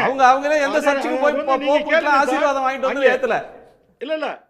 இல்ல நீங்க இஸ்ரோ விஞ்ஞானிகள் அறிவியலுக்கு மதம் இல்ல சார். அங்க இருக்கிற விஞ்ஞானிக்கு மதமும் கடவுள் நம்பிக்கையும் இருக்கு. அது தமிழ்நாட்டுல இந்தியால கொஞ்சம் அதிகமா இருக்கு. கேளுங்க. அது மாதிரி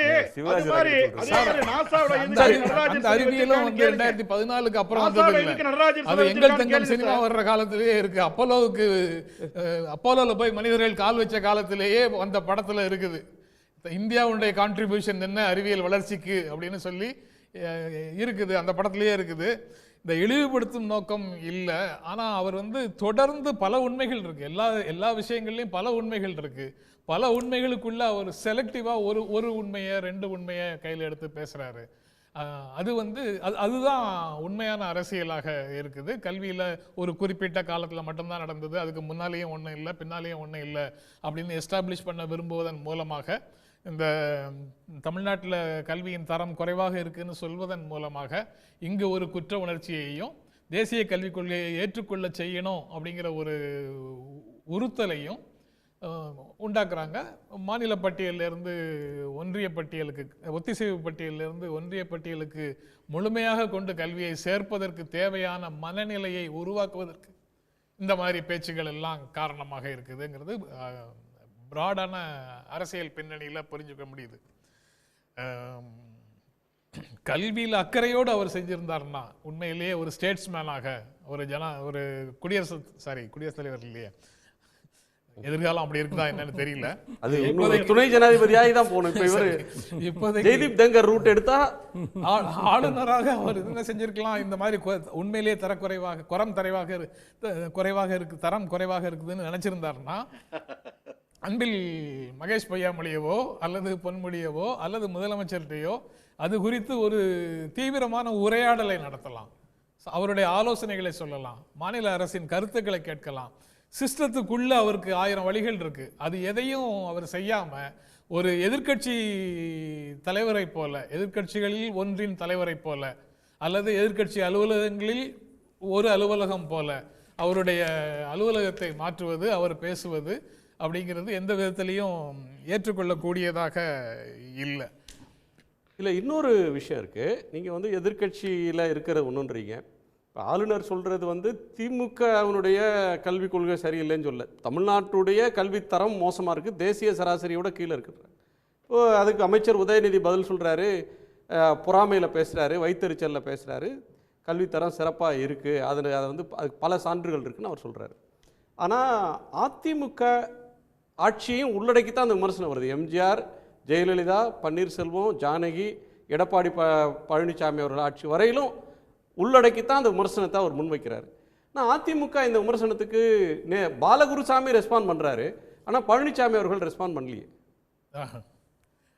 ஒருவேளை காலதாமதமாக ரெஸ்பாண்ட் பண்ணலாம், அல்லது இப்போ திமுகவை டேமேஜ் பண்ணுறது தான் நோக்கம், அதுக்கு யார் எந்த பக்கத்துலேருந்து பண்ணால் என்ன அப்படின்னு இது எல்லாத்தையுமே திமுக மேலே விமர்சனமாக கொண்டு போகிறதுக்கு அவர் மௌனமாக இருக்கலாம். இல்லை சார், தமிழ்நாடு தான் திமுக தான் தமிழ்நாடுன்னு கூட அவர் நினச்சிருக்கலாமா? சரி, இந்த மாதிரி நேரத்தில் தமிழ்நாட்டுக்கு எதிராக இந்த குரல்கள் வரும்போது தமிழ்நாட்டில் உண்டான எதிர்வினைகளாகத்தான் பார்க்கணும். இப்போ பொதுவான தளத்தில் செயல்பட்டு கொண்டிருக்கக்கூடிய திருமுருகன் காந்தி பேசுகிறார், இந்த கருத்து ஏற்க முடியாததுன்னு. இப்படி பல்வேறு சிறு சிறு அமைப்புகளை சார்ந்தவர்கள், பல்வேறு நபர்கள் பேசுறாங்க பொது தளங்கள்ல. இப்போ பாலகுருசாமி சொன்ன மாதிரி கல்வியாளர்களுடைய பல கருத்துல உடன்பாடு கொண்டவர் பாலகுருசாமி. அவருக்கு முழுக்க எதிர்நிலையில் இருக்கிறவர் இல்லை, திருமுருகன் மாதிரி முழுக்க எதிர்நிலையில இருந்து அணுகிறவர். அவரே அதுல மறுப்பு தெரிவிக்கிற, கண்டிக்கிற ஒரு போக்க பார்க்குறோம். நான் திரு சங்கர நாராயணன் சாரை கேட்கணும். திரு சங்கர நாராயணன், உங்க கோணம் இதுல என்ன? அரசியலுக்காக வேண்டும்னே தமிழ்நாட்டை இழிவுபடுத்துறதுக்காக ஆளுநர் இப்படி பேசுகிறார்ன்ற கருத்தை இங்க பேசின மூவரும் முன்வைக்கிறாங்க. இல்லைங்க, நாம அப்படியே ஆளுநருடைய கருத்தை நீங்க கொஞ்சம் உள்வாங்கி பார்க்கணும். அவர் தமிழகத்தை நிறைய விஷயங்கள்ல பாராட்டி பேசியிருக்காரு. திருக்குறளாக இருக்கட்டும், தொன்மையான மொழியை பத்தி இருக்கட்டும், தமிழக மக்களுடைய கலாச்சாரத்தை எல்லாத்தையுமே அவர் பாராட்டியிருக்காரு. அப்போ நம்ம ஏதாவது ஒரு கருத்து ஒரு விமர்சனத்துக்கு வர மாதிரி இருந்துச்சுன்னா அதுக்கு அப்படியே நம்ம இன்னொரு உள்ளர்த்தம் பண்ணணும்னு அவசியம் கிடையாது. இப்ப நம்மளுடைய திருமுருகன் காந்தி அவர் கேட்டிருந்தாரு, அவர் எந்த டேட்டா பேஸ் எடுத்தாருன்னா, இப்போ ஏசர்னு ஒரு நிறுவனம் தான் நம்மளுடைய தமிழ்நாட்டினுடைய கிராஸ் என்ரோல்மெண்ட் ரேஷியோ தேசிய சராசரியை விட அதிகமா இருக்குன்னு சொல்லிச்சு. நம்ம அந்த ஏசர்னுடைய ரிப்போர்ட்லயே அதான் சொல்லுது, நம்மளுடைய ஒரு 8ஆம் வகுப்பு மாணவனுக்கு ஒரு 3ஆம் வகுப்பு கணிதம் தான் போட முடியுது அப்படிங்கிற அதே ரிப்போர்ட் தான். எந்த ரிப்போர்ட் நம்முடைய கிராஸ் என்ரோல்மெண்ட் ரேஷியோ பத்தி புள்ளி விவரத்தை கொடுத்துச்சோ அதே நிறுவனம் தான் நம்மளோட மாணவனுடைய குவாலிட்டி பத்தி கொடுக்குது. அப்போ நம்ம எப்பொருள் யார் யார் வாய் கேட்பனும் அப்பொருள் மெய்ப்பொருள் காண்பதறிவு. அதாவது ஆளுநர் எந்த கான்டெக்ஸ்ட்ல சொல்லியிருக்காரு, அது ஒரு உள்ளர்த்தம் இருக்குதா, அதாவது மக்களை கொச்சப்படுத்துறதுக்காக சொல்றாரா, மக்களை அவமானப்படுத்துறாருங்கிற வேற, ஒரு இண்டிவிஜுவல் கெப்பாசிட்டியை பத்தி ஜட்ஜ் பண்றதுங்கிறது வேற. இண்டிவிஜுவல் கெப்பாசிட்டியை பத்தி ஜட்ஜ் பண்றீங்கன்னா அது நீங்க இருக்கக்கூடிய 30 லட்சம் பேர் 20 லட்சம் பேர் நீங்க ஏவரேஜ் எடுக்க முடியாது. ஆனா 30 லட்சம் பேர் 20 லட்சம் பேர் எத்தனை பேர் ஹையர் ஸ்டடீஸ் போறாங்கிற டேட்டா அடிப்படையில் எடுக்கக்கூடிய ஸ்டடீஸ் வேற, இண்டிவிஜுவல் ஸ்டடீஸ் வேற. தமிழ்நாட்டில் எத்தனை பேர் நான் வெஜிடேரியனா இருக்கிறேன், நான் வெஜிடேரியனா இருக்கேன்னு சொல்றது வேற. எத்தனை பேர் இட்லி சாப்பிட்றான்னு சொல்றது வேற, ரெண்டு டேட்டாவும் வேற. ரெண்டு கம்பேர் பண்ணி ஏசர் சொல்றது அப்படியே வச்சு பேசாதீங்க நீங்க.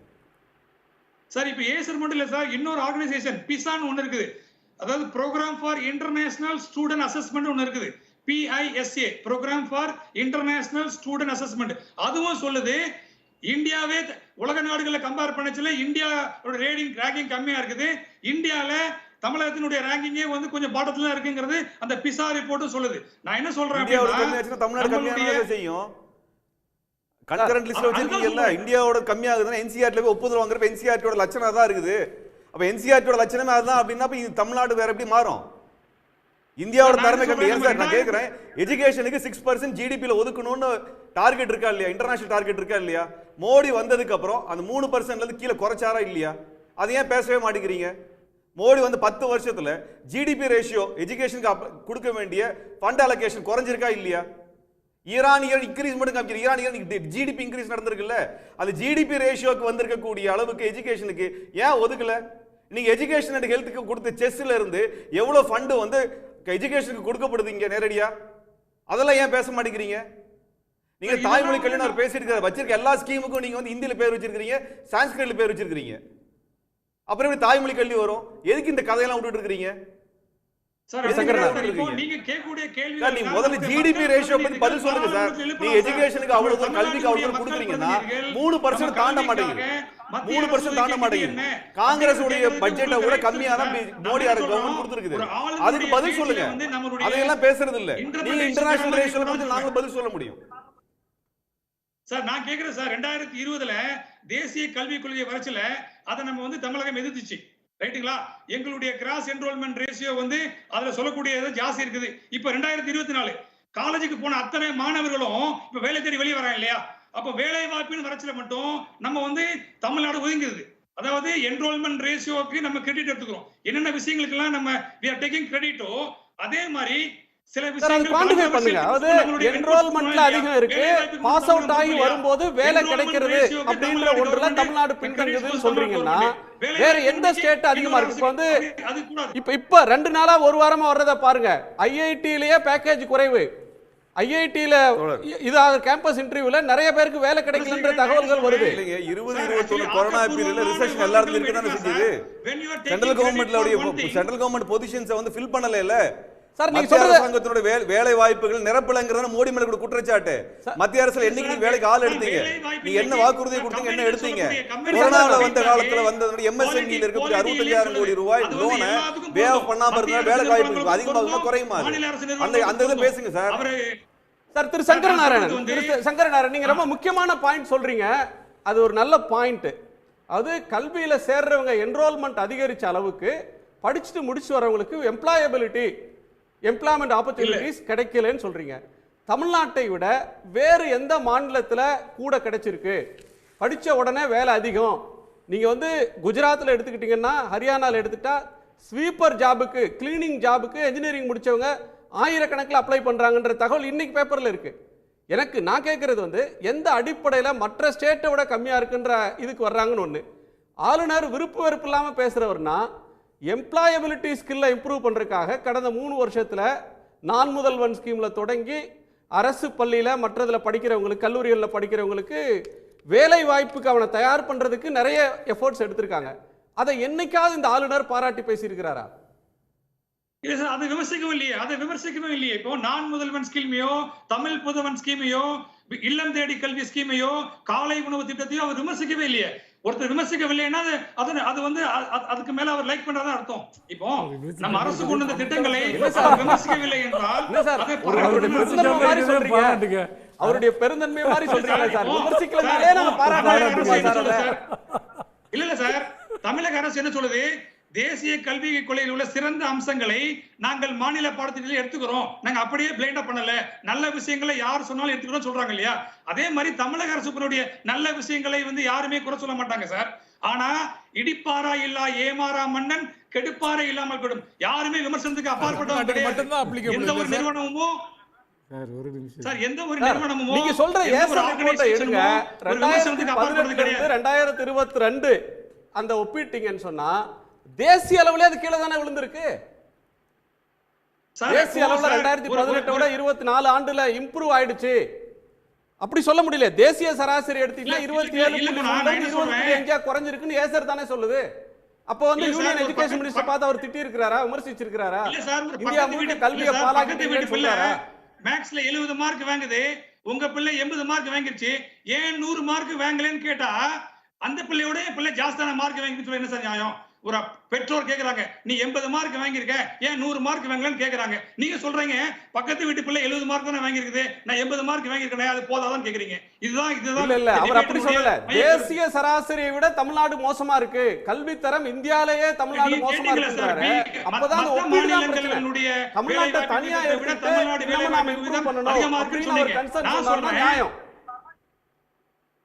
என்ன சார் அது ஏன் 70லேருந்து 100 வாங்கலன்னு கேட்குறவருடைய புள்ள வந்து 20 மார்க் வாங்கி தான் என்ன பண்ண முடியும்? முதல்ல அவங்க எங்கள் வட இந்தியாவில் என்ன ரேஷியோ இருக்குன்னு பார்த்து அதை இம்ப்ரூவ் பண்ணுறதுக்கு அவர் வந்து சென்ட்ரல் கவர்மெண்டோட வாய்ஸாக தான் பேசிட்டு இருக்கிறார். சென்ட்ரல் கவர்மெண்ட்டில் இருக்கக்கூடிய டிஃபிஷியன்சிக்கெல்லாம் வந்து தமிழ்நாட்டு மேலே குறை சொல்கிறாங்க. ஆனால் தமிழ்நாடு அடைந்த வெற்றியையும் அதனோட உயரத்தையும் பற்றி பேசுறதுக்கு அவங்க வரமாட்டாங்க. அப்போ அவங்க வந்து இப்போ அவரே ஆர்டிஃபிஷியல் இன்டெலிஜென்ஸ் ரொபாட்டிக்ஸ்லாம் பற்றி பேசுகிற பிஎம்ஸ்ரீ திட்டத்தை பற்றி பேசுகிறாரு. பிஎம்ஸ்ரீ திட்டம் 6000 பள்ளிகள்லாம் தமிழ்நாட்டுக்கு 200 பள்ளிக்கூடம் தான். தமிழ்நாட்டுடைய பள்ளிக்கூடம் 45,000 பள்ளிக்கூடம் இருக்குது. 45,000 பள்ளிக்கூடத்தில் வெறும் 200 பள்ளிக்கூடத்துக்கு நான் பிஎம்ஸ்ரீ திட்டத்தில் இந்த லேப் இதெல்லாம் வைக்க போறேன்னு சொல்லிட்டு 4 வருஷத்துக்கு என்னங்க அந்த பணமும் 4 வருஷம் தான். அது 4 வருஷம் தான். வெறும் 200 பள்ளிக்கூடத்தில் நீ அங்கே இருக்குது 45,000 பள்ளிக்கூடம் இருக்குது. இங்கே அரசு பள்ளிக்கூடம், அரசு உதவி பெறும் பள்ளிக்கூடம் கிட்டத்தட்ட 45,000 பள்ளிக்கூடத்தில் வேற 200 பள்ளிக்கூடத்தில் நான் இந்த ஸ்கீமை 4 வருஷம் போட்டுட்டு நான் எல்லாத்தையும் மாற்றிடுவேன் காமிக்கக்கூடிய ஒரு இது இருக்கு. அது வந்து பெரிய பிரம்பமாக காமிக்கிறாங்க அவங்க. எத்தனை பர்சன்டேஜ் அது நீ தமிழ்நாட்டில் கூடிய பள்ளிக்கூடத்தில் எத்தனை பர்சன்டேஜ் பிஎம்ஸ்ரீ இம்ப்ளிமெண்ட் ஆகுது அதை சொல்லுங்க. திரு புரட்சி கவிதாஸ் கொடுக்குறாரு. அது இப்போ சகோதரர் நல்ல விஷயத்தை சொன்னார். எந்த அடிப்படையில் அடுத்த மாதத்திற்கு ஆசிரியர்கள் தமிழகத்தில் வேலை செய்யக்கூடிய அத்தனை ஆசிரியர்களுக்கும் சம்பளம் வழங்க இயலாது, காரணம் மத்திய அரசு கொடுக்க வேண்டிய நிதியை கொடுக்கவில்லை என்று குற்றம் சாட்டினீங்க. 200 ஸ்கூலுக்கு தானே பிஎம்ஸ்ரீ, அப்ப 200 ஸ்கூலுக்கு தான் அதை பயன்படுத்தணும். பிஎம்ஸ்ரீ ஃபண்ட் அங்க இருக்கிற உட்கட்டமைப்புக்கும் தரமத்துக்கு தான் பயன்படுத்தணும். அப்ப அந்த பணத்தை எடுத்து நீங்க சம்பளம் போட்டீங்களா? என்ன நீங்க கேக்குறது என்ன அர்த்தம்? ஹலோ அது சார், அந்த ஃபண்ட் வந்து பிஎம்ஸ்ரீ தொடர்பான இல்ல இல்ல அதான் சொல்றாங்க. இல்ல இல்ல சமர சிக்ஷா அபியான் இருக்குல்லங்க, சமகார சிக்ஷா அபியான் இருக்குல்ல. ஹலோ இல்ல நான் சொல்றத முதல்ல விளங்கிக்கங்க. அதாவது பிஎம்ஸ்ரீயா இருக்கட்டும், சமர சிக்ஷாவா இருக்கட்டும், இதெல்லாம் ஸ்கீம்ஸ். ஒவ்வொரு முறையும் ஒரு ஸ்கீம் சர்வ சிக்ஷா அபியான் ஆரம்பத்துல வந்தது. அது கேட்கலீங்க, அது பிஎம்ஸ்ரீ ஏத்துக்கல அப்படிங்கறதால மத்த நிதி எப்படி நிறுத்தலாம் அதை கேக்குறோம். ஸ்கீம் தான் இதெல்லாம். நீங்க இத ஒத்துக்கலங்கறனால மீதி எல்லா நிதி எப்படி நிறுத்துவீங்க கேக்குறாங்க. அதுக்கு பதில் சொல்லுங்க, நீங்க எப்படி நிறுத்த முடியாது? இல்ல இல்ல இந்த ஒட்டுமை இல்ல இல்ல ஹிந்தி படிக்கலன்னா ஜிஎஸ்டி ல இருக்கக்கூடிய ஷேர் கூட கொடுக்க மாட்டீங்களா? ஃபண்ட வச்சுக்கிட்டு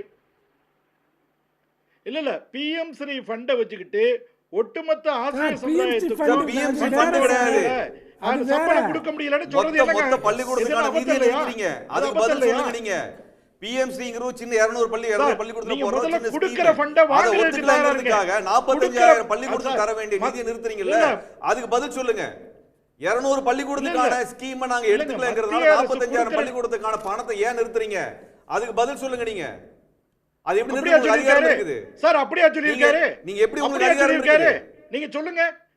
உங்க கல்வி அமைச்சர், உங்களுடைய கல்வி அமைச்சருடைய அதிகாரப்பூர்வமான தகவல் வந்து ஒட்டுமொத்தமா தமிழ்நாட்டில் இருக்கிற 45,000 ஸ்கூல் டீச்சர்ஸ்க்கும் சம்பளம் கொடுப்பது மத்திய அரசு. அப்படி இல்ல, நீங்க தப்பா சொல்றீங்க.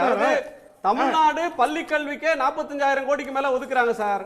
மொத்த பள்ளி கல்விக்கான பட்ஜெட் 44,000 கோடி. நீங்க கொடுக்க வேண்டிய தவணை 573 கோடி. இப்ப பாயிண்ட் வந்து ஆசிரியர்களுக்கு சம்பளம் தரதுக்கு இதனால பாதிப்பு ஏற்படும். 2876 கோடி சார். 2876 கோடி சார். 4 தவணை சார். 4 தவணை சார். சரி சார், ஒரு மாநிலத்துக்கு மன்மோகன் சிங் ஆட்சி காலத்துல நான் சொல்றத கேட்டாதான் காசு கொடுப்பேன் விடுவிப்பேன் அப்படின்னு எந்த காலத்துல சொல்லிருக்காங்களா? ஹிந்தி அப்படின்ற ஒரு விஷயத்தை வச்சுக்கிட்டு நீங்க வந்து காசு கொடுக்க மாட்டேன்னு விதிக்கிறது நியாயமா? ஸ்கீமுடைய அடிப்படையே சார், அந்த ஸ்கீமுடைய அடிப்படையே நீங்க முதல்ல புரிஞ்சு. ஒப்பந்தம்னா ஒப்பந்தத்துடைய சரத்தை ஏத்துக்கிட்டா தான் ஒப்பந்தம் ஆகும். அந்த ஒப்பந்தத்துடைய சரத்தை அதுல இருக்கிற இன்கிரியன்ட் நீங்கள் தேசிய கல்விக் கொள்கையை ஏற்றுக்கொள்ள வேண்டும் என்பதுதான். அதை ஏற்றுக்கொள்கிறேன்னு சொல்லிட்டு இது வேற, பின்னிட்டு நாங்க குழு அமைக்கிறோம், அந்த குழுவுடைய ரிப்போர்ட்டை தாக்கல் செய்யறோம், எங்களுக்கு தேசிய கல்விக் கொள்கையிலிருந்து விலக்கு வேணும் அப்படிங்கிறது தான் பிரச்சனை. சமர சிக்ஷா அபியானுக்கு தொடர்பாக எந்த ஒப்பந்தமும் கிடையாது சார். பணம் வர வேண்டிய சமர சிக்ஷா அபியான் தொடர்பாக எந்த ஒப்பந்தமும் கிடையாது. பிஎம் ஸ்ரீ பள்ளி தொடர்பாக தான் இந்த பிரச்சனை தமிழ்நாடு அரசுக்கு ஒன்றிய அரசுக்கு போயிட்டு இருக்கு. அதாவது நாங்க வந்து இந்தியை ஏத்துக்க மாட்டேன்னு தமிழ்நாடு சொல்லுது. மார்ச் அது வேற, இது வேற. புரிந்துணர்வு ஒப்பந்தத்துல கையெழுத்து போட்டுச்சு சார். புரிந்துணர்வு ஒப்பந்தத்துல மார்ச் 24 அந்த புரிந்துணர்வு ஒப்பந்தம் காசு தர மாட்டேன்னு சொல்றதுக்கு கிடையாது. காசு தர மாட்டேன்னு சொல்ற புரிந்துணர்வு ஒப்பந்தத்தை கையெழுத்து போடுங்கன்னு கேக்குறாங்க, இன்னும் போடல சார். போடுங்கன்னு தர்மேந்திர பிரதான் லெட்டர் எடுத்து பாருங்க. 7 லெட்டர் 8 லெட்டர் நான் எழுதுன நினைவூட்டி அவங்க வந்து அந்த MOUல கையெழுத்து போட மாட்டேன்றாங்க. அதுல முதல்ல போடுறதா முன்வந்தாங்க. ஆனா ஹிந்தி சார்ந்த மும்மொழி கொள்கை சார்ந்த அம்சம் அந்த ஒரு பேரா நீங்க அடிச்சு அமிச்ச அந்த பேராவை அப்படியே நீக்கிட்டு மீதி அம்சங்களை வேணா ஏத்துக்கிறோம்னு கையெழுத்து போட முன் வந்தாங்க. அதற்கு நாங்க தயாரா இல்லைன்னு பிரதான் அவருடைய கடிதத்தில் எழுதியிருக்கிறார். MOUல தமிழ்நாடு அரசு இன்னமும் கையெழுத்து போடல. ஆனா நிதி உங்கள்கிட்ட இருக்கு, ஒன்றிய அரசு இருக்குன்றதுக்காக அதை ஒரு ஆயுதமா வச்சு ஒரு மாநிலத்தை வந்து பணைய கைதியா பிடிக்கிறாங்களா? நான் சொல்றதெல்லாம் கேள்வி சொல்றாங்களான்றதான் பாயிண்ட். நான் மற்றவங்களுடைய கருத்தை கேட்டு வந்துடுறேன். திரு ஜென்ரா, உங்க நிறைவு பார்வை. திரு புரட்சி கவிதாசன் சொன்ன மாதிரி இல்லை அந்த மேட்டர். நீங்கள் விளக்கம் சொன்னீங்க. ஒருங்கிணைந்த கல்வி திட்டம் அதில் தான் இந்த 573 கோடி ரூபாய் வரணும். ஆனால் PM ஸ்ரீ தொடர்பான புரிந்துணர்வு ஒப்பந்தம் போடாததுனால அந்த SSA திட்டத்துக்கான பணத்தை அனுப்பலை அப்படிங்கிறது தான் மகேஷ் பொய்யாமொழி சொன்ன ஸ்டேட்மெண்ட்டு. அதை மாற்றி அவர் இங்கே சொல்கிறாரு. அதுக்கப்புறம் கல்வி பிரச்சனைகள் எல்லாமே ஸ்டேட்மெண்ட் அதிகாரப்பூர்வமா கொடுத்திருக்காரு சார். அதுல 249 கோடி தான் பாக்கின்னு சொல்லியிருக்காரு சார். கல்வி பரவலாக மக்களிடம் போய் சேரணும், மாணவர்களிடம் போய் சேரணுங்கிற கொள்கைக்கும் கல்வி ஒரு சில இடங்கள்ல மட்டும் குவியணும் அப்படின்னு இருக்கக்கூடிய ஒரு கொள்கைக்கும் இடையிலான வேறுபாடாகத்தான் இதை பார்க்கிறேன்.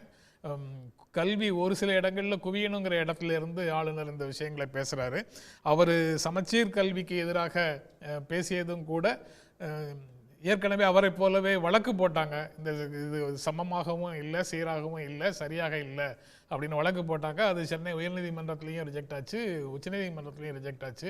அதற்கு பிறகும் 2 நீதிமன்றங்களும் ரிஜெக்ட் பண்ண ஒரு விஷயத்தை மீண்டும் கையில் எடுத்துட்டு அவர் வந்து தமிழ்நாட்டின் கல்வியை பற்றி பேசுகிறார். தரம் குறைவாக இருக்குதுன்னு சொல்கிறாரு. NCERTயில் ஏகப்பட்ட மாற்றங்களை கொண்டு வந்திருக்கிறாங்க. அது எல்லாம் எப்படிப்பட்டது? அறிவியலுக்கு புறம்பான பாடங்கள், மதவாத நோக்கத்தோடு சேர்க்கக்கூடிய பாடங்கள், நடக்கக்கூடிய நிகழ்வுகளை திரித்து பாபர் மசூதி இடிப்பு தொடர்பாக விஷயங்களை ரொம்ப சர்வசாதாரணமாக மென்ஷன் பண்ணிட்டு போகிறது, மதச்சார்பற்ற விதமாக இருந்த பாடங்களை நீக்குவது போன்ற பல்வேறு முயற்சிகளுக்கு எதிர்ப்பு தெரிவித்து, நிகழ்வுகளுக்கு கண்டனம் தெரிவித்து யோகேந்திர யாதவ் போன்ற சில கல்வியாளர்கள் அதனுடைய பாடத்திட்ட குழுவில் இருந்து ராஜினாமா பண்ணினதையும் சேர்த்து தான் பார்க்க வேண்டியது இருக்குது. ஆக அது போன்றதொரு கல்வியை தமிழ்நாடு பாடத்திட்டத்துக்குள்ளே கொண்டு வரணும், அல்லது அதைத்தான் இங்கேயும் கடைப்பிடிக்க வேண்டும் என்பதை வலியுறுத்துவதற்காகத்தான் இது போன்ற ஸ்டேட்மெண்ட்டை அவர் விடுறாரா அப்படிங்கிறதும் ஒரு முக்கியமான கேள்வியாக எழுந்திருக்குது. திருமுருகன், தமிழ்நாடு கேரளாவை பொதுவாக எந்த அரசியல் மாறுபாடு தாண்டி பேசக்கூடியவங்கள வந்து எஜுகேஷன் அண்ட் ஹெல்த் கேரில் கேரளா தமிழ்நாடு நம்பர் 1 நம்பர் 2ல் இருக்கும். மாறி மாறி எந்த குறியீடு எடுத்தாலும் தமிழ்நாடும் கேரளாவும் தான் மாறி மாறி வரும். அடுத்து எஜுகேஷன், ஹையர் எஜுகேஷன்றதில் வந்து தமிழ்நாடு முன்னோடியாக இருக்கிற ஒன்றுன்றதை நாம் தொடர்ந்து சொல்கிறோம். அந்த அடிப்படையிலேயே ஆளுநர் கை வைக்கிறாரு, அதனால இந்த எதிர்ப்பு வருதுன்னு புரிஞ்சுக்கணுமா? அவங்க தமிழ்நாட்டினுடைய சிறப்பு அம்சங்களை நம்மளோட பெருமையாக நம்ம பார்ப்பது, இந்திய அளவில் நம்ம எந்த இடத்துல வேறுபடுறோம்னோ இந்தியாவுக்கு ஒரு புது விஷயத்தை நம்ம கற்றுக் கொடுக்கக்கூடிய அந்த விடயங்களை நிராகரிக்கக்கூடிய ஒரு தன்மையை தான் பார்க்குறாங்க. அது வந்து முழுக்க ஒரு ஆதிக்க உணர்வோடு நடக்கக்கூடிய ஒன்றாக பார்க்குறேன். ரெண்டாவது வந்து இது என்ன ஒன்றிய அரசு அப்படின்னா மாநில அரசுக்கு அதிகாரத்துக்கு அப்பாற்பட்ட மேலே ஒரு எஜமான் போலவும், நம்ம எல்லாம் வந்து இது அவருக்கு கீழே வேலை செய்யக்கூடிய அடிமை போலவும் ஒரு மனநிலையை கட்டமைப்பது என்பது தொடர்ச்சியாக நடந்துக்கிட்டே இருக்கிறது. ஆளுநர் நாங்கள் சொன்னால் நீங்கள் கேட்டுறணும், நாங்கள் சொன்னால் நீங்கள் எங்களோட அதிகாரத்துக்கு நீங்கள் அப்பாற்பட்டவங்க அப்படி. ஆனால் உண்மையாக சொல்ல போனால் மாநிலங்கள் எல்லாம் சேர்ந்து தான் ஒன்றிய அரசு உருவாக்கப்பட்டிருக்கிறது. மாநில அரசின் நிதி தான் ஒன்றிய அரசுக்கு நிதியாக வருகிறதே ஒழிய, மாநில அரசினுடைய வரி தான் ஒன்றிய அரசினுடைய பணமாக இருக்கிறதே ஒழிய வேறு எதுவும் கிடையாது. அப்போ அந்த தன்மையை மாற்றி இவர்களது எஜமான் அடிமை ஆண்டான் அடிமை அப்படிங்கிற ஒரு தன்மையை வந்து திரும்ப திரும்ப அந்த மனநிலை எல்லா இடத்துலையும் உருவாக்குறாங்க. ஏதோ டெல்லினா மிக உயர்ந்த இடத்துல இருப்பது, அதிகார இடத்துல இருப்பது போன்ற ஒன்று. இதை வந்து பார்ப்பது. ரெண்டாவது, அவர்களுக்கு தமிழ்நாட்டின் மேல் இருக்கிறது, தமிழர்கள் மேல் இருக்கக்கூடிய, தமிழ் மொழியின் மீது இருக்கக்கூடிய ஒரு காழ்ப்புணர்வை வெளிப்படுத்திட்டே தான் இருக்கிறாங்க. அதுதான் நான் வந்து பார்க்க முடியும். திரு புரட்சி கவிதாசன், நிறைவு பார்வை சுருக்கம். இன்றைக்கு சிங்கப்பூரில் இருக்கக்கூடிய பாரத பிரதமர் நரேந்திர மோடி அவர்கள் சிங்கப்பூர் பிரதமரோடு சேர்ந்து ஒரு அறிவிப்பை வெளியிட்டிருக்கிறாரு. வள்ளுவர் கலாச்சார மையத்தை துவக்க இருப்பதாக, உலகம் முழுவதும் வள்ளுவத்தை கொண்டு செல்ல இருப்பதாகவும், அதற்கு நிதி ஒதுக்கி ஏற்பாடுகள் நடந்து கொண்டிருப்பதாகவும் ஒரு நல்ல தகவலை பதிவு செய்திருக்கிறார். அதனால் தமிழ்நாட்டின் மீது மாற்றாந்தாய் மனப்பான்மையோடு மத்திய அரசு நடந்து கொள்ளவில்லை. மாதா பிதா குரு தெய்வம் அப்படிங்கிறது தான் இந்திய பண்பாடு. ஆனால் இந்த மாதா பிதா அதை தாண்டி குருவை வணங்குற கோட்பாடு வந்து மேலை நாட்டு பண்பாடுக்கு கிடையாது. அதனால தான் அவங்களுக்கு அடிப்படையே புரிய மாட்டேங்குது. இந்திய தன்மைக்கும் மேலை நாட்டு தன்மைக்கும் அடிப்படையில் இருக்கிற இதுதான். அந்த அடிப்படையில் தான் ஏற்கனவே ராஜாஜி அவர்கள் கொண்டு வந்த குலக்கல்வி அல்ல, அது தொழிற்கல்வி. அந்த தொழிற்கல்வியே குலக்கல்வின்னு சொல்லி மிகப்பெரிய புரட்சியை உருவாக்குனாங்க. வக்கீல் புள்ள வக்கீலா இருக்கலாம், டாக்டர் புள்ள டாக்டரா இருக்கலாம். பேசியிருக்க முடியாது சார். நீங்க உங்க அப்பா பண்ணது, உங்க தாத்தா பண்ணது இல்ல இல்ல, நீங்க போட்ட பிச்சை எல்லாம் கிடையாதுங்க. நீங்க போட்ட பிச்சை எல்லாம் கிடையாது. நாங்க படிச்சது நீங்க போட்ட பிச்சை எல்லாம் கிடையாது. அரசியல் உங்க தொழில், சாதியோட தொழில் அடிப்படையில் வருது. அது இல்ல இல்ல, ராஜாஜி கொண்டு வந்து சாதி அடிப்படையிலான கல்வி, பரம்பரையா சனாதனத்தின் அடிப்படையில அப்பா தாத்தா பண்ண அந்த குல தொழில பண்ணணும்னு சொல்லி கொண்டு வந்த கல்வி, அது எப்படி தொழில் கல்வி ஆகும்? அது எப்படி தொழில் கல்வி ஆகும்? ஒரு இடைவேளைக்கு பிறகு நம்ம பேசிடலாம். ஒரு சிறிய இடைவேளைக்கு பிறகு கேள்வி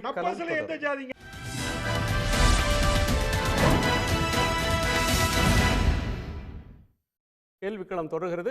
இல்லை, அதாவது கல்வியில் வந்து ஒழுக்கம் இருக்கணும், அப்புறம் வந்து நம்ம மரபு இருக்கணும், அது இருக்கணும், இது இருக்குன்னு பேசுகிறாங்க. போராட்டம் 2 விஷயங்களுக்கு நடுவில் தான். ஒன்று அறிவியல் கல்வி, இன்னொன்று அறிவியலுக்கு புறப்பாட கல்வி. மெக்கேலா கல்வி முறை பற்றி இவங்க ஒன்று சொல்லிகிட்டே இருப்பாங்க. அது மனப்பாட கல்வி குமாஸ்தாக்களை உருவாக்க. ஆனால் மெக்கேலா கல்வி தான் முதல்ல கல்வியை ஜனநாயகப்படுத்துச்சு. அதுதான் அறிவியலையும் கணிதத்தையும் ஜாதி எல்லைகளை கடந்து பொதுவாக எல்லோருக்கும் உரியதாக மாற்றுச்சு. ஆனால் இவங்க எல்லாரும் அதாவது குமாஸ்தா கல்வின்னு ஏன் சொன்னாங்கன்னா, ஜாதி கடந்து குமாஸ்தாக்கள் உருவானார்கள் என்பதற்காகத்தான், அரசு பணிக்கு ஜாதி கடந்து மனிதர்கள் உருவானார்கள் என்பதற்காகத்தான் அதை அட்டாக் பண்ணாங்க. ரெண்டாவது வந்து நீங்கள் படிக்க வைக்கிறீங்க, ஆனால் வேலை வந்து பார்த்திங்கன்னா யாருக்கும் இல்லை அப்படின்னு போகிற போக்கில் ஒன்று அடித்து விட்டார். அதுக்கு வேறு யாரும் காரணம் இல்லை, நரேந்திர மோடி அவருடைய ஆட்சி தான் காரணம். நேற்று ஜெயராம் ரமேஷ் ஒரு அறிக்கை வெளியிட்டிருக்கார். அதில் சீனாவிலிருந்து இறக்குமதி செய்யக்கூடிய பொருள்கள் இறக்குமதி மோடி அவர்களுடைய ஆட்சியில் 3 மடங்கு அதிகரித்திருக்கிறது. அதுவும் எலக்ட்ரானிக்ஸ், உணவுப் பொருள்கள், அடிப்படை பொருள்கள் எல்லாத்துலேயும். ஆனால் மேட் இன் இண்டியான்னு ஒன்று இவங்க வந்து அறிவித்தாங்க. ஆனால் முழுக்க சீன பொருள்கள் தான் எல்லா இடத்துலையும் விற்பனை ஆகுது. அப்போ உள்நாட்டில் யாருக்கு வேலை கிடைக்கும்? இதுக்கு தமிழ்நாடு அரசோ ஒரு மாநில அரசோ பொறுப்பாக முடியுமா? இதை கடந்து தான் இன்னைக்கு வேலை வாய்ப்பு உருவாக்குறோம். இதை கடந்து தான் இந்த போராட்டத்தை கடந்து. அப்போ வேலையில்லா திண்டாட்டம் பெருகுதுன்னா ஒன்றிய அரசு பின்பற்றக்கூடிய பொருளாதார கொள்கை. நீங்கள் ஒரு பக்கம் வந்து இந்த கப்பலை, நாங்கள் ஒரு கப்பலை கடலில் செலுத்த முயற்சி பண்ணுறோம், நீங்கள் அதில் ஓட்ட போட்டுக்கிட்டே இருப்பீங்க. இன்றைக்கி இந்தியா பொருளாதார ரீதியாக அடைகிற எல்லா வீழ்ச்சிக்கும் காரணம் தேசிய அளவில் இவர்கள் பின்பற்றுகிற பொருளாதார கொள்கை. அதனால் நான் சொல்கிறேன் வந்துட்டு, இவங்க திரும்ப இந்த தேசிய கல்விக் கொள்கை என்ற பேர், அதாவது தமிழ்நாட்டில் ஏஐ இல்லை அதனால் பின்தங்கிச்சுன்றாங்க இல்லையா? நான் கேட்குறேன், ஏஐ இல்லைன்னு சொல்லிட்டு நீங்கள் என்னத்தை கொண்டு வர முயற்சி பண்ணுறீங்க? வேதங்களை வந்து படிக்கணுங்கிறீங்க, ஹிந்தி படிங்கிறீங்க, சமஸ்கிருதம் படிங்கிறீங்க, இவ்வளவு பழமையை இந்திய பண்பாடுங்கிற பேரில் செத்துப்போன கருத்துக்களை படிங்கிறீங்க. அதாவது ஏஐ போன்ற தொழில்நுட்பம் இல்லைன்னு சொல்லிட்டு நீங்கள் கொண்டு வர்றது இதுதான். ஒட்டுமொத்தமாக பார்க்கிற போது எங்களுக்கு மேற்கத்திய கல்வி முறை தான் வேண்டும். இந்திய கல்வி முறை என்று சொல்லக்கூடிய ஒன்றை ஒருபோதும் ஏற்க மாட்டோம். மேற்கத்திய கல்வி முறை, ஆங்கில கல்வி முறை தான் தமிழர்களை உயர்த்தி இருக்கிறது, இனியும் உயர்த்தப் போகிறது. இந்திய கல்வி முறை என்று சொல்லக்கூடிய ஒன்று பழமைவாதத்திலானது, அதை ஒருபோதும் தமிழ்நாடு ஏற்காது. அதுதான் பெரியாருடைய கொள்கை, அதுதான் அண்ணாவுடைய கொள்கை, கலைஞருடைய கொள்கை, இன்றைக்கு எங்களுடைய கொள்கை அதுதான். நன்றி சார், நன்றி. அனைவருடைய பங்கேற்புக்கும் கருத்து பகிர்வுக்கும் நன்றி. மீண்டும் சந்திப்போம். இது கேள்வி களம்.